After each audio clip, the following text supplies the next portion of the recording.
हाथ जोड़ के विनती करूंगा, सरकार जरूर बनाइए। अगला चुनाव भी लड़ेंगे, खूब दिल से लड़ेंगे। इंडिया भी रहेगा, भारत भी रहेगा, कोई में से एक चॉइस नहीं है, क्योंकि हमको इंडिया भारत करके जम्बू द्वीप तक नहीं जाना है। कि जब मैं देखता हूं कि बिहार के जातिगत सर्वेक्षण पे देश के सॉलिसिटर जनरल कोर्ट में खड़े हो जाते हैं, बेरोजगारी को लेकर के हमारा दृष्टिकोण साफ होना चाहिए। सरकार में आप हो, हम हो, बेरोजगारी हम सबकी पॉलिटिक्स खत्म कर देगा। मैं हाथ जोड़ के विनती करूंगा, सरकार जरूर बनाइए।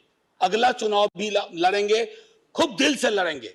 इंडिया भी रहेगा, भारत भी रहेगा, कोई में से एक चॉइस नहीं है, क्योंकि हमको इंडिया भारत करके जम्बू द्वीप तक नहीं जाना है।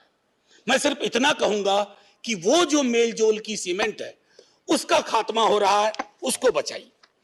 आजादी का मूल्यांकन होगा तो इस आधार पर होगा कि राजनीतिक आजादी, सामाजिक आर्थिक आजादी में कितनी तब्दील हुई।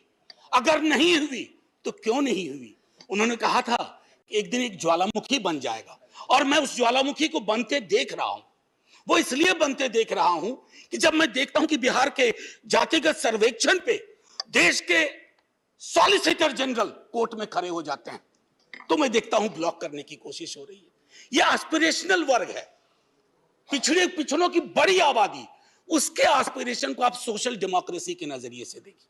जो बाबा साहब कह गए थे 31 में आखिरी हुई, उसके बाद पाकिस्तान बांग्लादेश बना। क्या इस देश को, यहां की सरकारों को, राज्यों की सरकार को वैज्ञानिक आंकड़े नहीं चाहिए? क्या आप आंकड़े आसमान से गिराएंगे? मैं समझता हूं आज के दिन यह भी हमें सुनिश्चित करना होगा कि हम इन आंकड़ों को लाएं, उसके आधार पर अपनी नीतियां तय करें। एक माननीय सभापति जी अंबेडकर साहब दो और चीज कह के गए, प्रिवेंटिंग टिरनी ऑफ मेजॉरिटी। मैं बार बार इस सदन में कह चुका हूं कि मेजॉरिटी बेहद आवश्यक चीज है। मेजॉरिटी के बिना सरकार नहीं चलती है, लेकिन मेजॉरिटी और मेजॉरिटेरियनिज्म में फर्क है। यह फर्क अगर हमारी सरकार भूल जाती है तो बहुत बड़ी पीड़ा होती है। जब मेरे मित्र ने कहा, मैं अक्सर देखता हूं हम जैसे लोग छोटी आलोचना भी करते हैं, छोटी मोटी आलोचना जो कभी व्यक्तिगत नहीं होती है। आप कहते हो कि पाकिस्तान चले जाओ, अरे कभी देखा भी हो कितनी जगह है वहां का भूगोल क्या है? इतने लोग नहीं अट पाएंगे। मान लीजिए कि 65% लोगों ने आपको पिछली बार वोट नहीं किया, सबको पाकिस्तान भेज दोगे? ऐसी कोई व्यवस्था होती है? यहीं मेलजुल से रहना है, यहीं मिलकर रहना है। और ये सारी चीजें मैं नहीं कह रहा हूं, खुद अंबेडकर साहब कह के गए थे।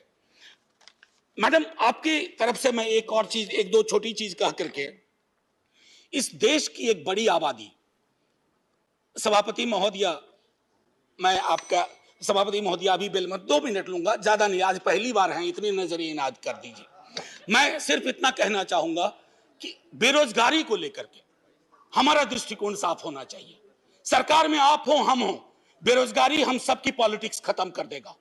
राइट टू एम्प्लॉयमेंट के लिए हम क्या सोच रहे हैं? और इस देश की एक बड़ी आबादी से देशभक्ति का जो प्रमाण पत्र हम मांगते हैं ना मैडम, वो कहीं चलेगा नहीं।